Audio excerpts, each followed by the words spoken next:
Hi, everybody. Welcome to class. Sorry about I started the class here and realized that I hadn't started recording. So, anyway, welcome to class this week, which is a review class we just had a bit of a break through Christmas from our diamond cutter class. So, this is kind of counting as the last class before we go to a module. So, it's just kind of a little bit of a sum up and a bit of a share today for class. So, we'll just start setting our intention and visualizing ourselves always seated in a wide open space, ground like lapis lazuli, and us surrounded by all sentient beings. So our mother on our left, father on our right, people we love the most as support behind us, and people have issues with, working things out with, so to speak, karmically in front of us as objects of care and compassion and meditation.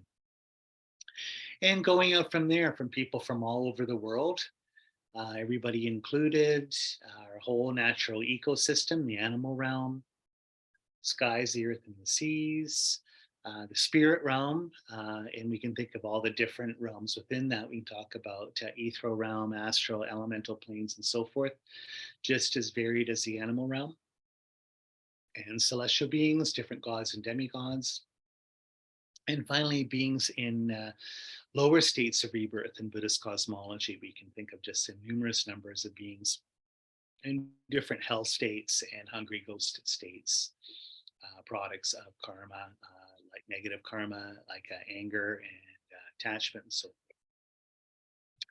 So we're all here as one big happy family meditating together, and we'll visualize a beautiful dome of a blue sky above us, Buddha Shakyamuni in front of us. The Buddha, and he's made out of energy or pure golden light shining. It's sort of like the sun in the sky, and he's wearing 3 robes of monk. He's got a bag of both medicinal nectar in his left hand, right hand, palm open, touching the earth.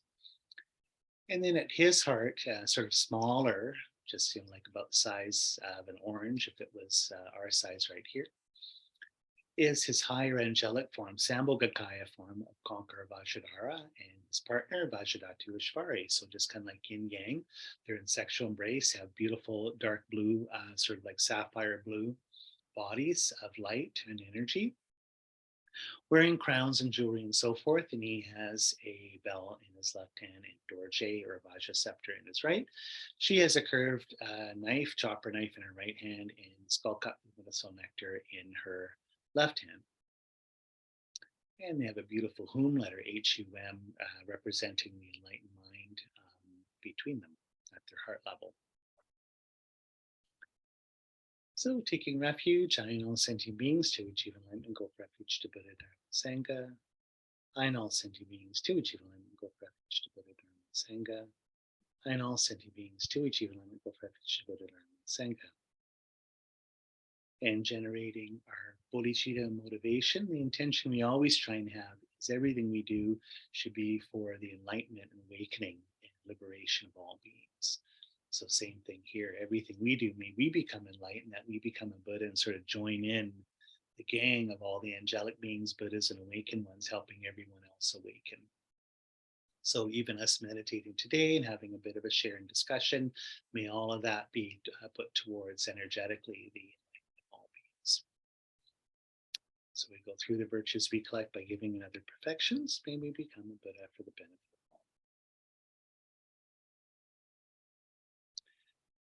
of all. Now all of us together, generating the 4 immeasurables, love, compassion, joy, and equanimity. May everyone be happy.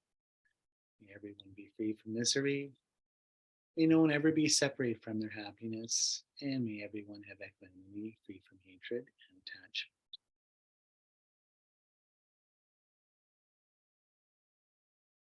7-limb practice, making our practice Buddhist. We can think of there, so it's prostration, offering, confession, or declaration, rejoicing, request all holy beings to stay, to teach, and dedication. So prostration, showing signs of respect to the divine here, the sacred within ourselves, in front of us, embodied by Buddha Shakyamuni.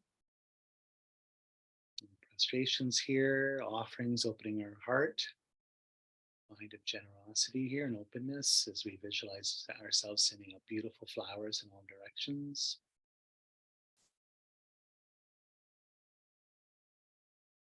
Declaration and rejoicing, so standing up, owning all of our all of our shit, so to speak, our negativities and bad habits and failings and bad character problems from past lives and this present life that we're going to self overcome. Let all of these go, outgrow them, purify them, and rejoicing just on the work we've done so far, rejoicing in all the goodness of holy beings and all the goodness of people in the world.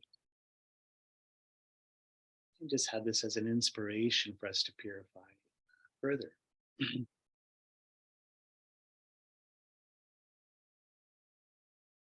And now we request Buddha Shakyamuni in front of us and all of our teachers and all holy beings to continuously stay with us and to teach and to guide us. So we just say, just like in our mind's eye here, we can send up a line throne, dissolving into Buddha Shakyamuni, just sort of going underneath him. The words, please always stay with us. And then in our heart here, we have a golden eight-spoked Dharma chakra, representing the Eightfold Path of Buddhism, and we send that up too, just like please continue to teach us and guide us. And again, dedicating all of what we're doing here for the enlightenment and awakening of all beings.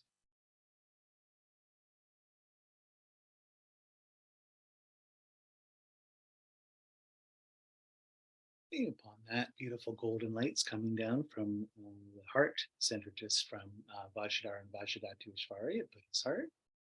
Golden lights and nectars. It's like sunlight coming down, blessing us. All sentient beings, so we're sort of powering up like in a video game. We're going up a level here. More power, more wisdom, more open-heartedness and compassion.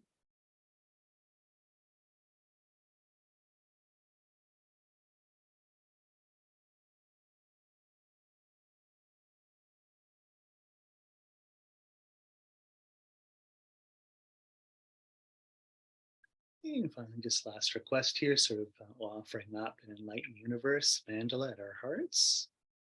The ground sprinkled with perfume and spread with flowers, a great mountain, four lands, sun and moon, seen as the Buddha land of Buddhas, and all beings enjoy such pure lands. We send forth this jewel mandala to you, precious gurus, Om Nadam Guru Ram, come near to Yami.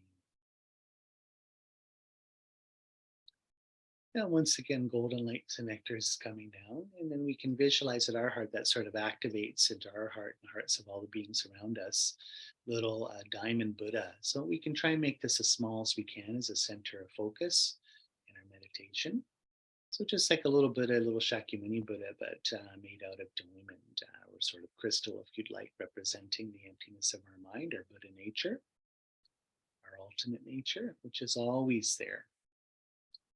No matter what, lifetime to lifetime, moment to moment, which means we can always change, we can always get enlightened, we can always be liberated, and also it means that we are on the way to this, to liberation. We are liberating ourselves bit by bit.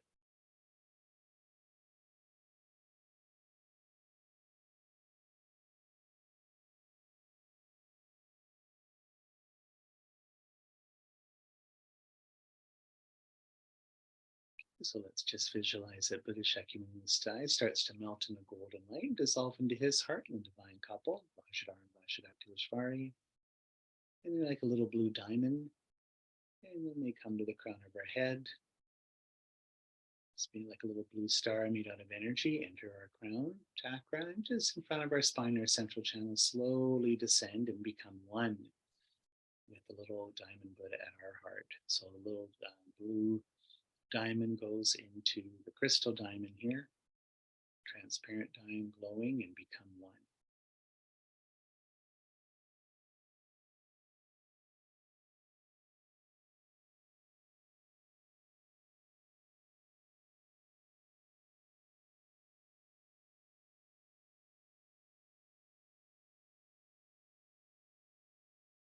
Okay, there we go. So thank you. So, okay, no pressure. What do you guys want to talk about? What do you guys want to, any questions? And again, we don't have to go the whole hour. I sort of schedule it for about an hour just so we don't have to feel pressed or something. But it can just be shared personal reflections. It could just be, some questions about Diamond Cutter. It's nice to keep it to this class, but if something's another question that's maybe related that you know from LamRim or meditation or anything else, then you can ask that as well. So it's hard because it's been probably close to, well, maybe not a month, but it's been a while since we had our last class. So I know things are, even with myself, I was just having to look through all my notes. It's like a little rusty. It's like, what did we go over a few weeks ago here? So, but this also won't be the last time we'll be discussing some of this stuff. A lot of material for some of the courses coming up, be similar stuff, but just at a different angle, right? So. I did have a question, Matthew. Hmm. My notes are pretty scrappy, Yeah, and no I was trying to go over them a little bit, and because I knew there was a couple of things that I wrote down and then said, did he really say that? So like, yeah. Anyway, by the way, as I always like to remind everybody, not that people think I'm some amazing yogi pope here that's right about everything with papal infallibility or whatever Lama Matthew said. Of course, I can be wrong about this stuff. Like you know what I mean? I can make mistakes and whatever. oh, for sure, yeah. Anybody, if you find out or something doesn't check out, again, the whole point is to think for yourself with this stuff. And so again, when people, that's very sweet. So ask away. Okay, so at one point you said something like, when we realize emptiness directly, we will be unaware of conventional self and other phenomena. Yeah. And I was a little bit, I was wondering, did you mean like when you first start to understand emptiness, it comes in second glimpses, which is something that I've read and heard Rinpoche talk about, or I've asked him about, or something. So is that what you mean by like when you it's almost like you go unconscious? It's like, oh, the world makes sense, and then the world doesn't make sense again because you're back in conventional reality. Yeah, like, you know, we have to, again, using different terms here, like, you know, from a Buddhist point of view, ironically, there'd be no such thing as unconscious. This is what's interesting, is that there's always awareness, even when you're asleep, even when you're dying and whatever. So if you're using, and of course, there's so many different ways of using the term unconscious, subconscious. We always have to get clear what we mean. Of course, I don't want to be sort of didactic here, a little bit sort of, you know, fussy, but there's different, like, this is where, you know, this is sort of how we're presenting the path in Tibetan Buddhism, particularly in the Gelugpa tradition, because there's, of course, different Buddhist traditions that describe this process a little bit differently, right? Which is fine. So, you know, in like, for instance, in Zen, having sat, I obviously read a lot of books on Zen, sat at Zen centers over the years, and I love it very much, but by no means am I an expert, nor would I even consider myself a formal student. So I'm just going to sort of say this, you know, conditionally, but, you know, I hear they talk a lot of times having glimpses of Satori, glimpses of enlightenment, glimpses of emptiness. And so we can have that, like, remember, even on an intellectual level, what we would call the path of preparation, where we're just trying to get clear intellectually on what emptiness is and emptiness means. You can have sort of conceptual minds, correct conceptual minds, what they call, you know, valid inferential cognizers, where you're sort of have these moments where it's like, okay, I got it. Like, it's appearing to your mind, the concept appearing in your mind. There's even almost like kind of like an experiential quality to it, where you see, you know, like there's an intense understanding conceptually or intellectually of emptiness, and at the same time there's a practical application where it's just like for instance, if you really get dependent origination because you're gardening, let's say, and you're like, okay, I'm working on my garden. I see that the only way my garden, like, let's say my plants are coming up, let's say around here, my zucchini or whatever, my lettuce, is this, I see the lettuce can only be a lettuce by all these other secondary causes that make it up. Like, you know, I'm working, I'm tilling the earth, I'm putting the fertilizer in, it's a sunny day. Like, I see how this is arising. It is in of itself because of all these other factors as well that are not it, for instance. So you can see that, and then obviously get, quote unquote, the emptiness or the dependent origination of the lettuce. Now, that there's a difference between emptiness and dependent origination, as you know, right? Like, just because I'm getting the lettuce doesn't mean I'm seeing emptiness, but I'm just saying, because they go together, you can have sort of a kind of almost like a glimpse of emptiness by getting the concept of dependent origination. So you can have that, it's just like, oh yeah, I get it. Or just even reflecting on karma and interconnection, this and that, you get it. Like the famous Heart of Understanding by Thich Nhat Hanh, where he talks about, you're looking at the page of the book, but in the page I see clouds, I see the sun, of course, that give the, as you know, the forest for the wood for the paper, and that makes up the book. So that's having sort of glimpses intellectually. Now, this would count as being on the path of preparation.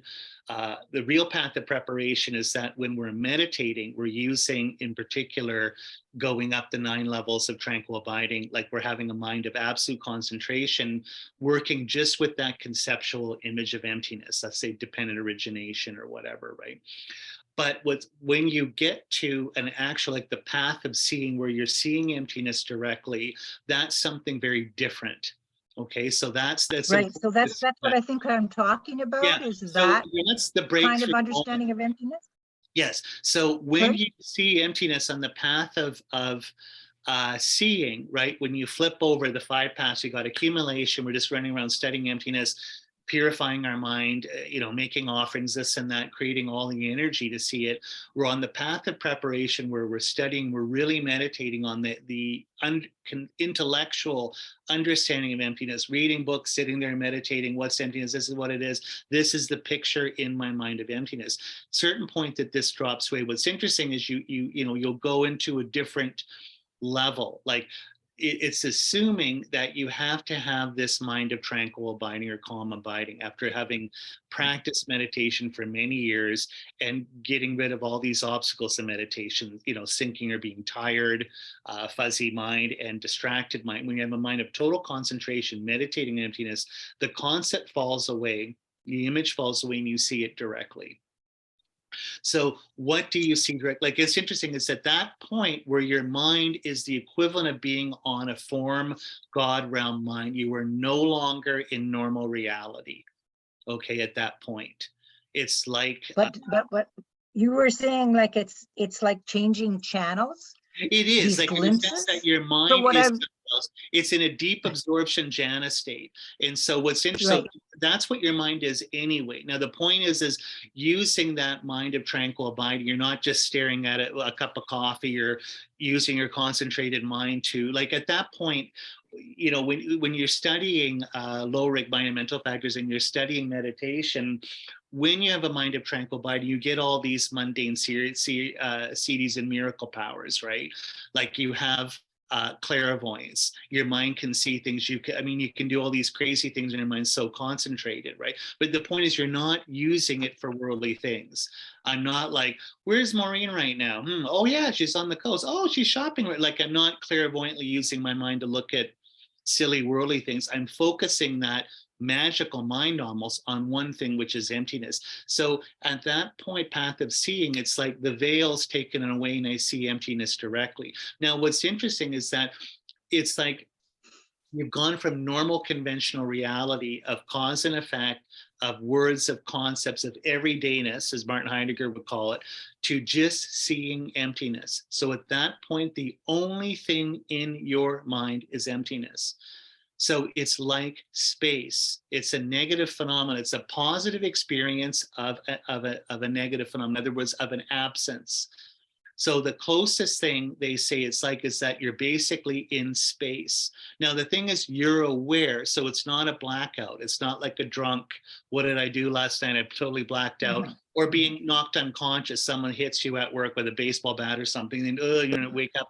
What happened? It's not like that you're completely aware doing it, but the point is that it's what you're meditating on is it's basically the lack of, like, the naturelessness of all things. And so that itself is an absence.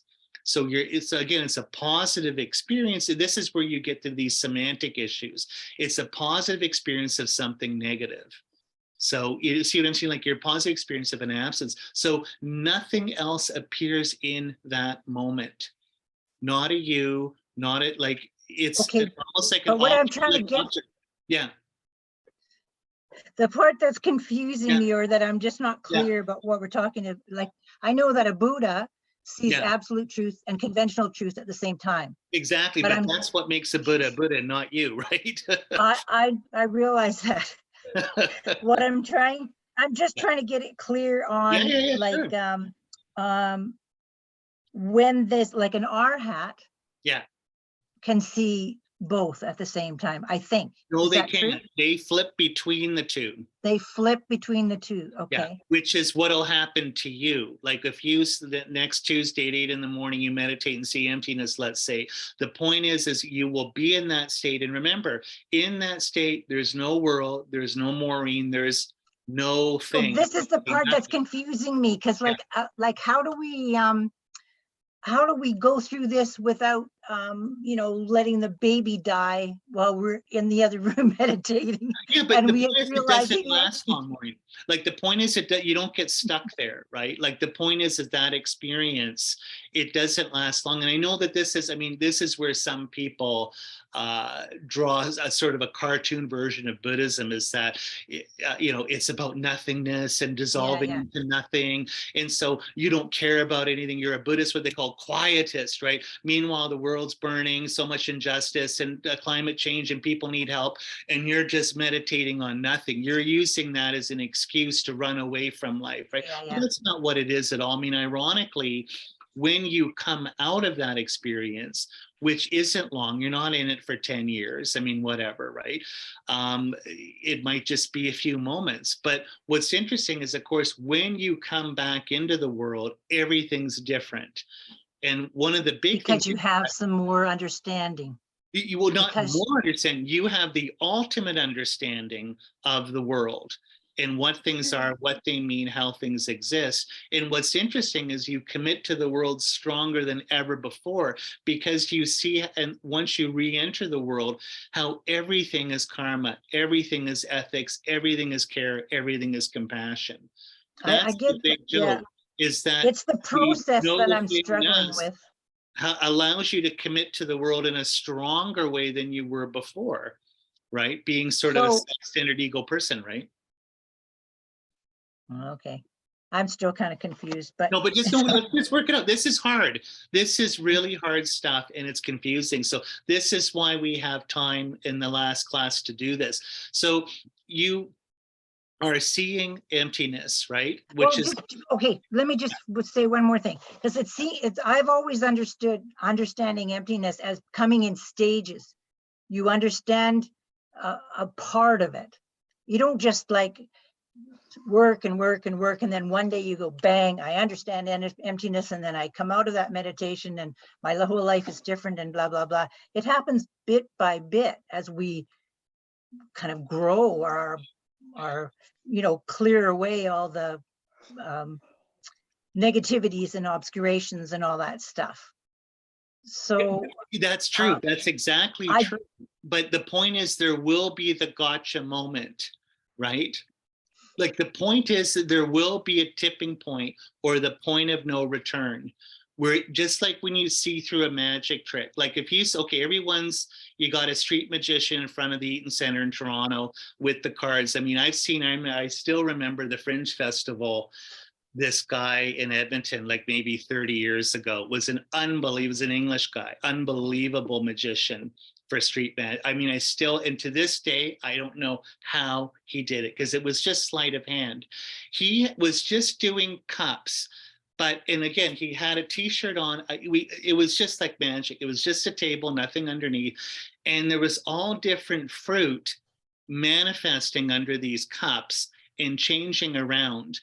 And at one point, he had his ball cap or something open on it. It was I can't remember the exact, but he put it on, and then he was like, "Thanks, everybody, give money." And he went like this, and there was a grapefruit on his head.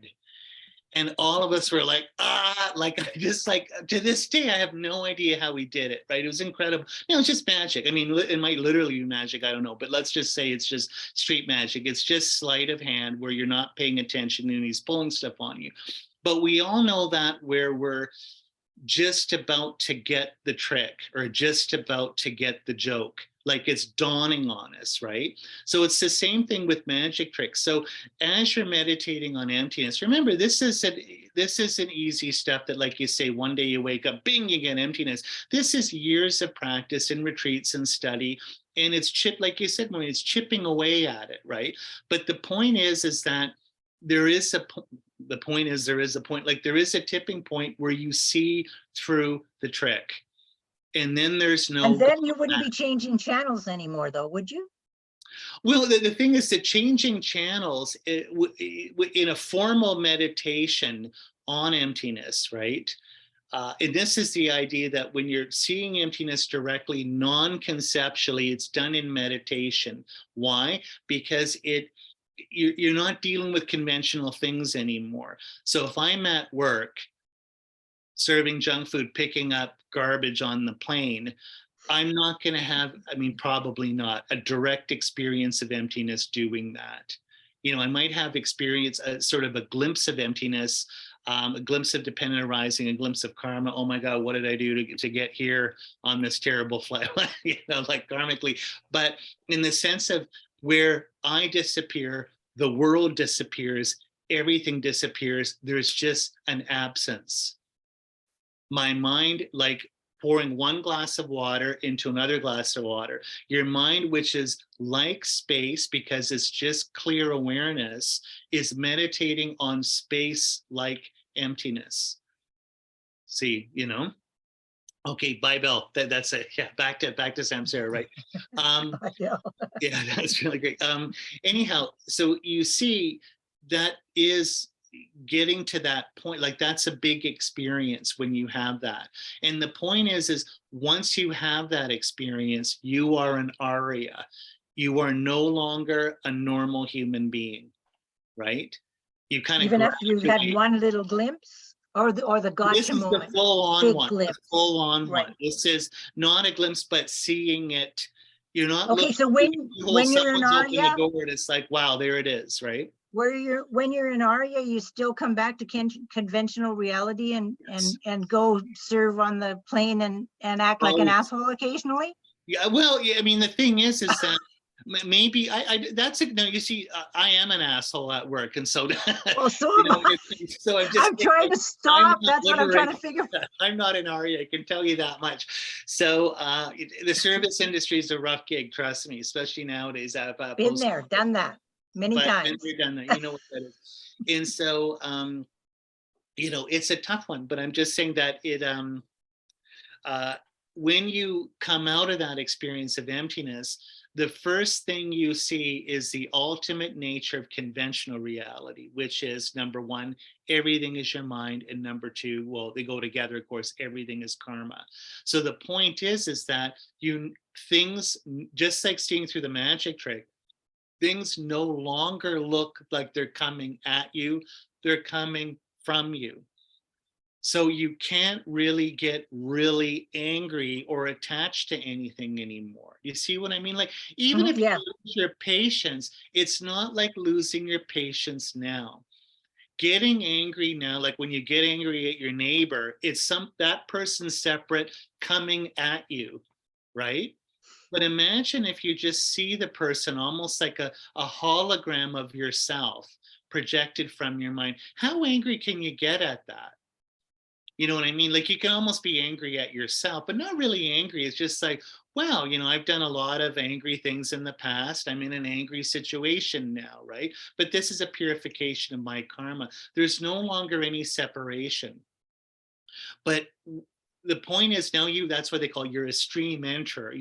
You throw a leaf on the stream, it's going downstream, right? Or the conveyor belt. You are on your way out of samsara. For the one thing is, you're never going to create lots of bad karma again, because you can't. You've seen through the magic trick. There's no targets in your life anymore. You don't blame anybody anymore.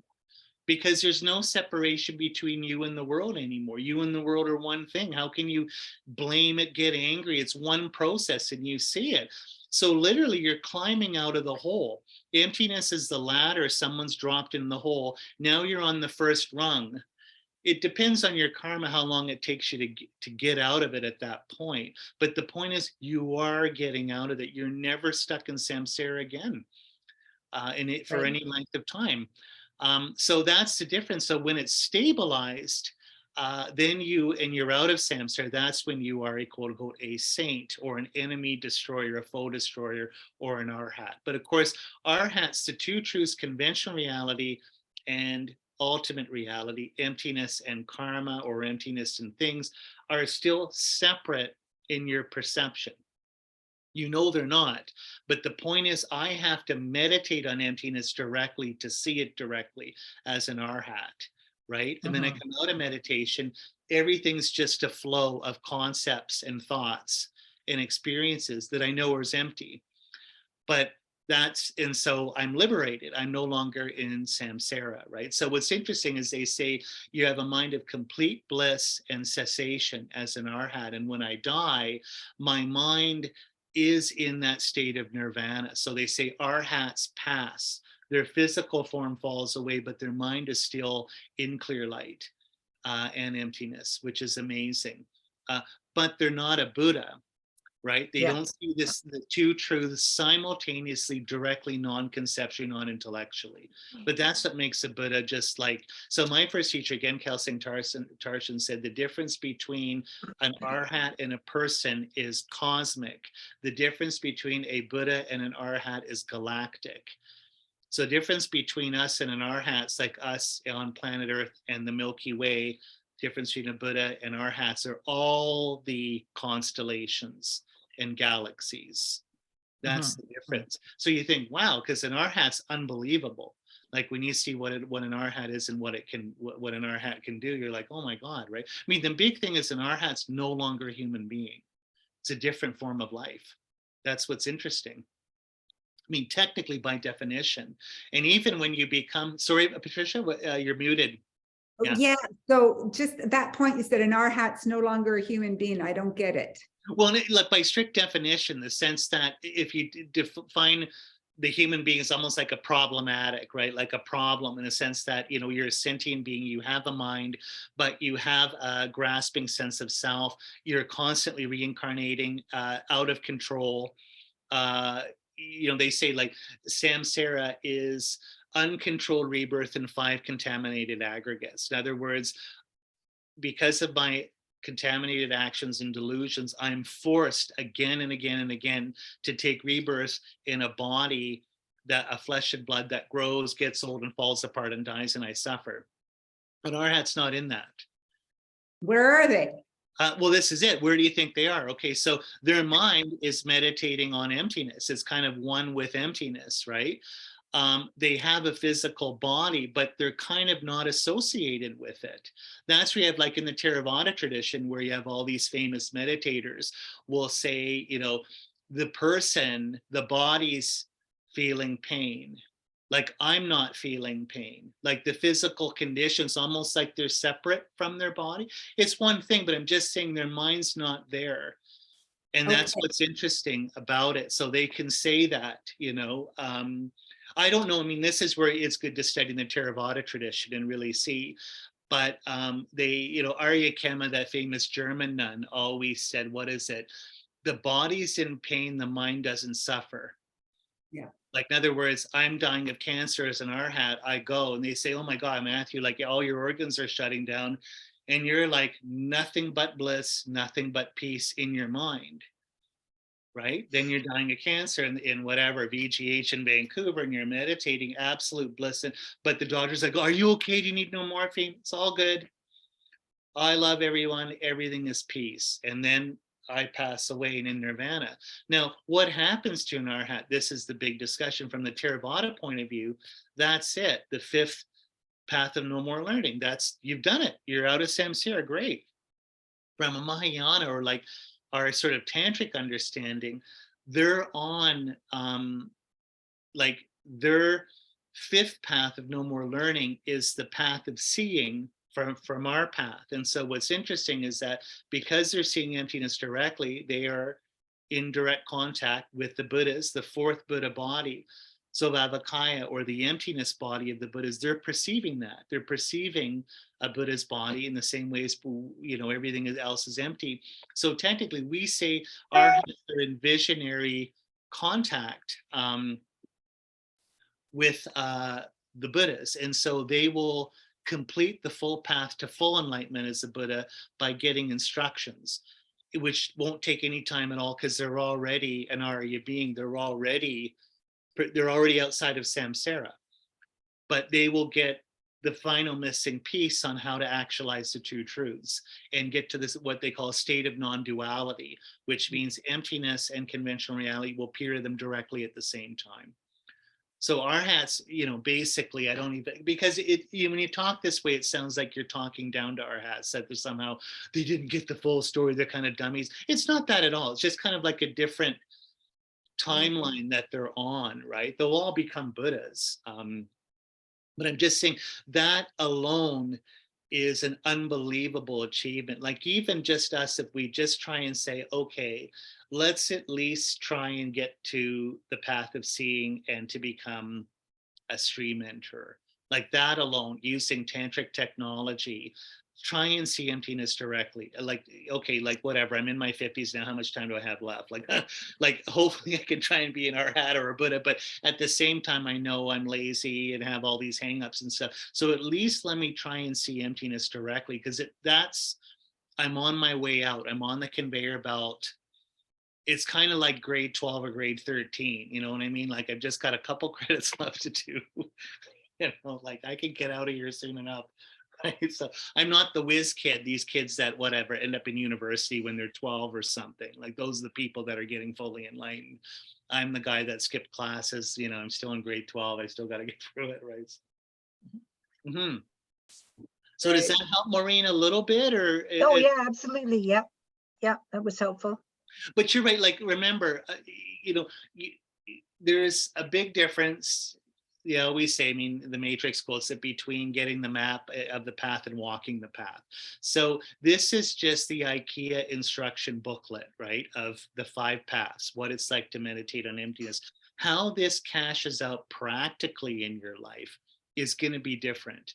I'm not saying completely different, but in the sense that you're going to get glimpses of emptiness. Like there's going to be false starts. It's kind of like light's going to be coming in through the cracks. And so it's, Bob Capitani, one of our great teachers there, he was saying that, we like to, the path is just one flow. Like we like to make these arbitrary cuts in it, but basically you flow through it. So sometimes, like they even say this in highest yoga tantra, we make it in Anuttara yoga tantra, make a difference between K-rim and Zogrim, between generation stage or creation stage and completion stage, right, or fruition stage. Like there's somehow this split, you know what I mean? Like you turn the dial, right? I'm okay, now it's time to, it's like the microwave beep beep goes off. I have to put the popcorn in for a little longer. I plug in completion stage practice, and he does it. And he says there's basically this point where it's like a flow, you just get into completion stage.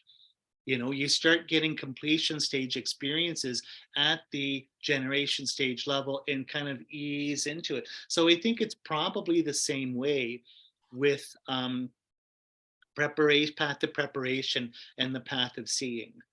You know what I mean? Like it's just, oh my God, I'm getting it. I'm reaching this liminal state of seeing emptiness directly. Like I'm getting it. Like I'm getting signs. Every time I'm getting closer and closer and closer, right? But there is the point where finally, bang, you do get it. And that's why, like on the 5th Bodhisattva Bhumi, which is understanding, sort of, that's when your experience of emptiness, you're refining it more and more. You get it's the sixth Bhumi, I think it's called, face to face. And that's where on that level, when you see emptiness directly, it's like the full thing. If you I mean, like the rest of it, you're seeing it, but it's just at that point, your understanding of emptiness, they say at that point, you get the perfection of wisdom as one of the 6 paramitas in a real intense way. And they say at that point, your meditation emptiness is unbelievably amazing, right? So it's like face to face with emptiness, right? So there are these kind of sort of gradations, I guess you could say, with the practice, Mhm. right? Yeah, Jess? Um, okay, so I'm not sure if this is a little bit 101, but I just wanted to understand the distinction between Mahamudra and like resting your in the natural state of the mind and emptiness. Like, are those the same thing, or are they, Yes, they are. Like okay. this is one, like there's like this is sort of, we're talking about kind of like a generic experience here, right? Mhm. So generally, like if you look at in the 3 higher trainings, like if you look at a lot of the meditations on non-self in the Theravada tradition, in LamRim Chenmo, all the LamRim books, when you get to the part on Vipassana, right, they have all the part on tranquil abiding, developing concentration. Then what do you meditate on? If you're trying to look at the emptiness of yourself, non-emptiness of phenomena, what do you look for? You try and look for the I in your 5 aggregates, right? Like this is, where is the self? Where is the Matthew that's always anxious, upset, angry, fighting with the world or struggling in day-to-day life? That guy that's so clear to me, because when someone mouths off to me on Twitter, you know what I mean, or whatever, like I'm just like, it's so clear and absolutely real, then I should be able to find it. But when I look for it anywhere around, I can't find it. Right. It kind of disappears. So if that's the case, okay, well, how is the Matthew existing? It's obviously not existing the way I thought it was. So that's the whole like usual meditation on emptiness that you get in LamRim. Jeffrey Hopkins has a great book called Emptiness Yoga, for instance, big thick one where he goes over this. This is sort of a classical meditation on the emptiness of self. A lot of people don't do that, ironically. They use other forms of emptiness meditation, right? Now, Mahamudra, it's the same thing. What is Mahamudra? Well, of course, it's the emptiness of self. But what we're doing is we're looking at the emptiness of the mind. The self's basically the mind anyway, right? From a Buddhist definition. So when we're looking, why Mahamudra? It's the same thing, but it's kind of like a different technique, you could say. But why it's particularly efficacious, particularly effective, particularly direct, is we're using the mind to meditate on the emptiness of the mind itself, right? So rather than using the mind looking and saying, where is the self? Is it in the body? Is it in the head? Is it in my finger? Is it in my big toe? Okay, it's not there.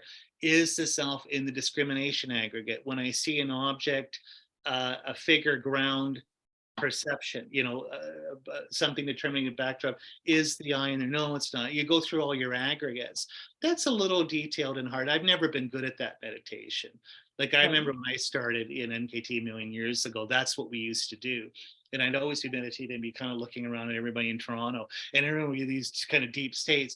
And I'm like, okay, I'm really sucking here because I'm just thinking of how to get home on TTC. Like, this just isn't working.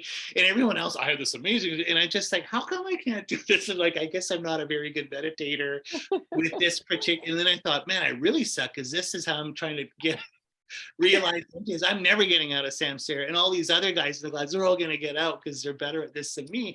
And then when I met Rinpoche right away, Zasep Rinpoche, he's a big fan of Mahamudra, and he started teaching this. I thought, oh my God, I really jive with this. This seems to be easier. It seems to work. It seems to be a little bit more direct.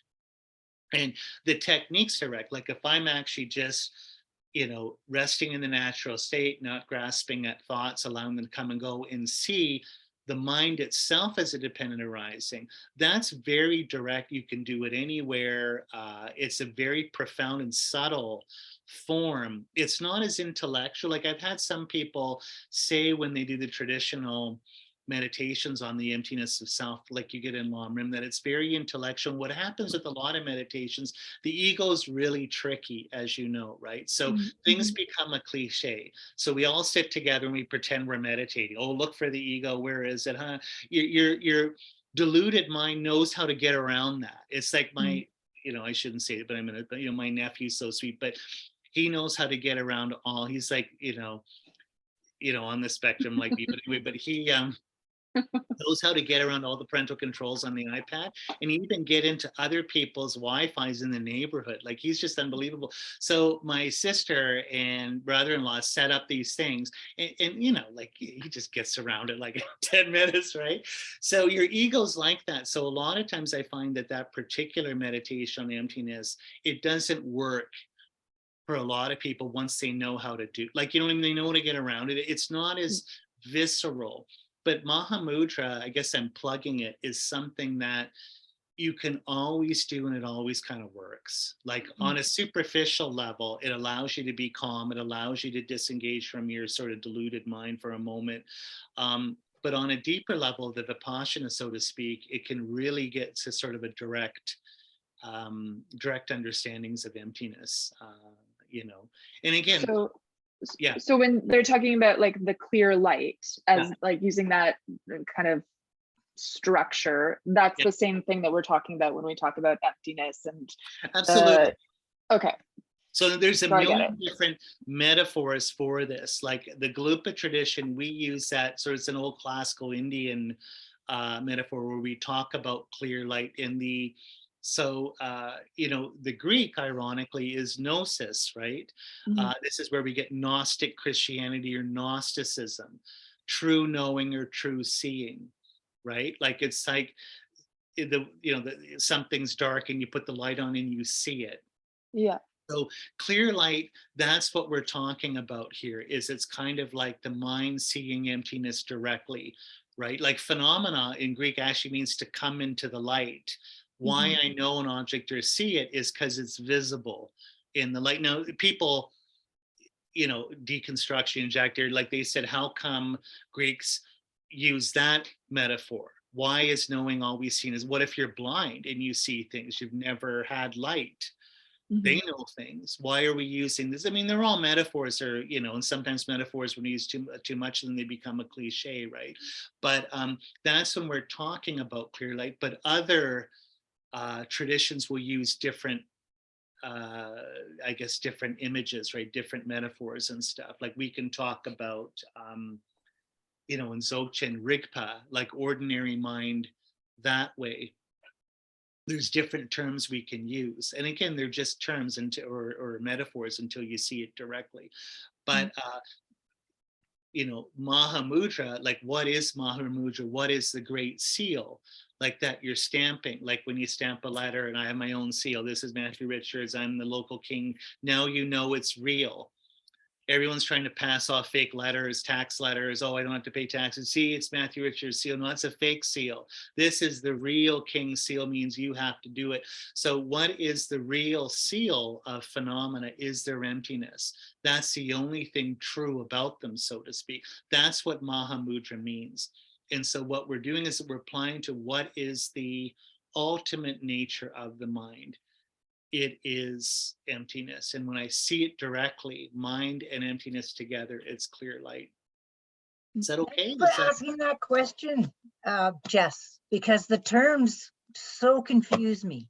Yeah. For me, And hearing Gnosticism and stuff, it's like putting it all together. It's like, okay, it makes sense. I clear light. I'm like, what?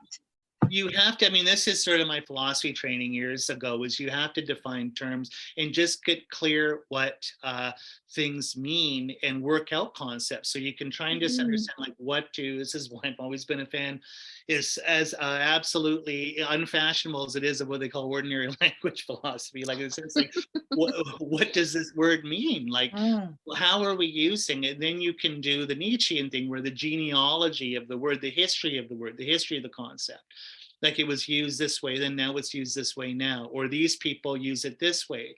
The word, we use it this way. What's the difference? What's the hang up? It's because you have to do this, because Buddhism is coming from India, then it's going to other countries and cultures, getting translated into their language and their culture. Then it comes over and ends up in English or French or German or whatever. Like I always say, like I read French books, Dharma books in French is completely different experience, because the translation, the words are different. Yeah. Like I've got an amazing book. I've got Clear Light of Bliss, a famous book on completion stage in French. Completely different book in English. It's so beautiful. It's like a poem, because French, as one of the Italian Romance languages, Spanish and Italian, it's more emotional. It's more of a flow. It's more lyrical. And so when you read it, you get the experience that Mahamudra is an experience, like falling in love. Whereas the English books, because English is such a nominative, objective language, it's like this: the mind, the object. It's like, the mind's this and the object's a brick, and then they go to like it. English is a very interesting language that way, but that's just because the grammar of the language we speak. So we always have to sort of get clear in these things. And like I say, it took me years just trying to understand a lot of these Tibetan concepts and the cultural framework and the grammar that comes with it. And how do I put that into English? And then my culture, white guy, 21st century, not some Tibetan guy in the 8th century. Like we always joke that, like Rinpoche with one of his friends and teachers, Geshe Lodin, he told me they had big sort of debates with each other in the mid 70s in Australia. I mean, they're teaching all these hippies in the middle of the jungle there, and Geshe Lodin's teaching it like some monastery in Tibet, like in the 1950s. And Rinpoche, and he's just like, we have to do this. And, the examples, the classic thing is, okay, if you're setting up your tent and you need to tie your yak, and Rinpoche is like, oh, Geshe, this isn't working. It's like these Aussie hippies, they just don't get it. And then he's like, what do you mean it's not working? This has worked for 2,000 years. Of course it's going to work. And Rinpoche is like, I don't know, like we might have to totally change the whole map here, dealing with new people. This isn't the monastery in Tibet in the 1950s that we grew up with, right?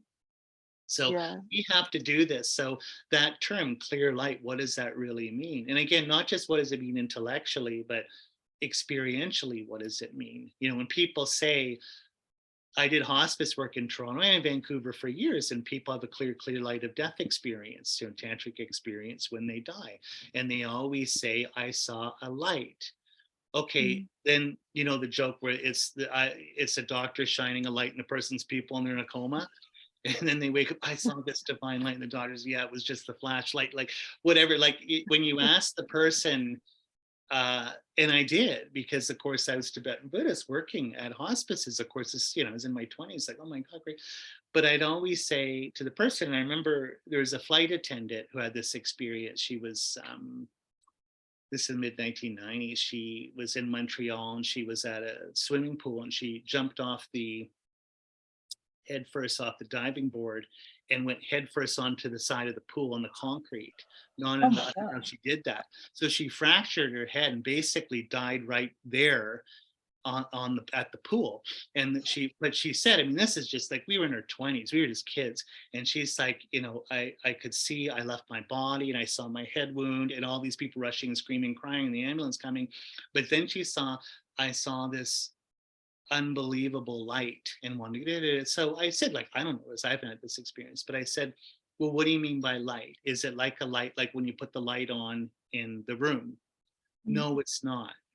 It's not like that at all. And it's like, okay, when you go to the light, and I said, I didn't want to be like some like smart ass person here, but I was just curious. Like, I read Tibetan Book of the Dead. Like, I want to see if it's true, right? And so I'm like, you go to the light, what does that mean? As I said, is it more like it's dawning on you? And she's like, that's it. You and the light are one. And it's not like a light, it's like a oneness or a knowing. Well, that's clear light. But that's not how they present it in movies. I saw a bright light, I'm floating, I go into it. You know what I mean? Like these not are a visual experience. What's that? Is that what you're saying? It's not a visual experience. Like it's not, it's a felt, but it couldn't be a visual experience. Why? Because it's just your mind. You've left your body. You don't have senses, sense powers are not, you see, it's very different, right? Just like in meditation, I say I'm seeing emptiness. I'm not seeing it with my eyes, I'm seeing it with my mind. So what does it mean to see? Like even the idea of see, like that famous phenomenologist who's amazing, Maurice Merleau-Ponty, one of the great philosophers of the 20th century, he talked about this all the time about being a body perceiver in the way, like for instance, blind people see things, but they don't have eyes. Right? They did an experiment in the 1960s where they put cameras on blind people, and the camera was attached to this thing of pins that would make an image, and they put it on the person's stomach. So when you looked at something like a coffee cup, it would make the form of a coffee cup on the person's stomach. And what they found is the person could see, they could walk around without feeling anything and see the whole room by feeling it. So they did things where they would throw a baseball at the person and the person would duck, like they really saw it just by seeing it on their stomach. So what are they seeing? They're seeing with their tummy, they're feeling it, right? So it just goes to show, what does it mean to see? What does it mean to perceive? It's far more open about things. So when we're talking about seeing things like just with your mind, clear light or emptiness, it's like that. So anyway, it's been an hour now. Is that okay? Or Yeah. Can I ask one more question as we wrap up? It's super practical. Yeah. In terms of translations of the Diamond Sutra, I know you were working with the one you brought back from Taiwan, I believe. But are there any other translations that you really like or would recommend? Geshe Michael Roach they just put out a new one. It's a fancy book. It's expensive. I mean, I shouldn't create, because it's nice, it's beautiful, it's hardcover. It might be $30 or $40. So I think that's Diamond Cutter Press. So they have that. They'll have it, and that'll be good because he does good translations. I picked that one up in Taiwan free at a Dharma bookstore. So I don't know how good the translation is. I mean, ironically, it's kind of too bad. I remember even Rinpoche said this. He said, Diamond Cutter Sutra is as good as the Heart Sutra, but people don't read it as much. Like they'll read it in Chinese Buddhist communities, but other Buddhist communities don't. And it's just amazing. And it's a great sutra. So there should be more translations, and they're not. Because Heart Sutra is Zen and we all like it and it's short, there's a million different translations of Heart Sutra, right? But there's a lot of these other sutras, like you say, one person translated from the 1950s and you're reading like, it's kind of clunky. So, but I would, that translation and commentaries on Diamond Cutter Press, I think I can't remember what it's called, but if you go on their website, you'll see it. And that's fairly new. They just put this out just a few years ago. So a couple years. Okay, sound good? So ready to go? Okay, so I just wanted to end with one little quote here from Atisha, which is what happens when you realize emptiness with bodhicitta. So in other words, you're on the Mahayana path here and Mahayana path of seeing. So Atisha, his students are asked, this is in the 11th century, they're in Tibet, are saying, oh, what's it like to meditate on emptiness? So they're asking questions. So one student says, how do you include the entire path within the realization of emptiness? And then Atisha, a great Buddhist master, says, all the path is included in the 6 paramitas. When you realize the correct meaning of voidness or emptiness and lose your blind lust for all things, material and spiritual, your life becomes one flowing act of transcendent giving. In the absence of attachment, you are no longer defiled by non-virtuous deeds, and you enter the ever-flowing harmony of transcendent moral practice or ethics. In this freedom from defilement, you also liberate yourself from the passionate domination of the I and mine, or the me and mine, and attain ever-flowing transcendent patience. As you take great pleasure in the effort of emptiness, your life becomes one flowing transcendent effort. Through this, you lose all attraction to objects and enter the ever-flowing transcendent meditation. And finally, when your mind is freed from the habit of seeing everything through the prism of the 3 aspects, you attain the ever-flowing transcendent wisdom. So that's what's beautiful, is when you see emptiness with as a Mahayana practitioner, that's what it really means to actualize the 6 perfections. Those things just come automatically. You're giving automatically. You have patience, moral discipline, effort, concentration, wisdom, which is beautiful. So let's dedicate this. May we be able to realize emptiness in this life through all of our hard effort of studying and meditating and sharing and getting instructions and advice from our teachers. And may we put this experience towards the liberation of all minds. Okay, great. Thank you. And I'm off to work in a few days, so I'll probably have to do some recordings, but I'll be back towards the end of the month. I guess maybe the 25th or 26th. So then we can do some live classes after that on the new class, which is only about 4 classes I put together, which is the wisdom chapter on emptiness from Shantideva's Guide to a Bodhisattva's Way of Life, which, as you know, is one of the absolute all-time classics of Buddhism. That and Nagarjuna's Precious Garland are considered the 2 great bestsellers. And have you guys ever read Shantideva's Guide to? Yeah, it is the best. Absolutely, just absolute, unbelievably incredible book. So, so the wisdom chapter for that, we'll go through some of it's a famously very terse, difficult chapter because it's almost like a seminar of grad students where everyone's a hot shot and everyone knows what emptiness is, and he's just correcting certain problems within people's views. So when you read it as an outside person, you're like, what? But it's basically was done in an almost like a grad school seminar. Even though he did, the famous story, he did it as this sort of miracle power where he gave the discourse floating in the air, this and that. But that chapter is a hard chapter. So I've just pulled out about 4 classes worth of material just on certain things on emptiness, which are helpful. So there you go. Okay, lots of love. And let me just press stop here.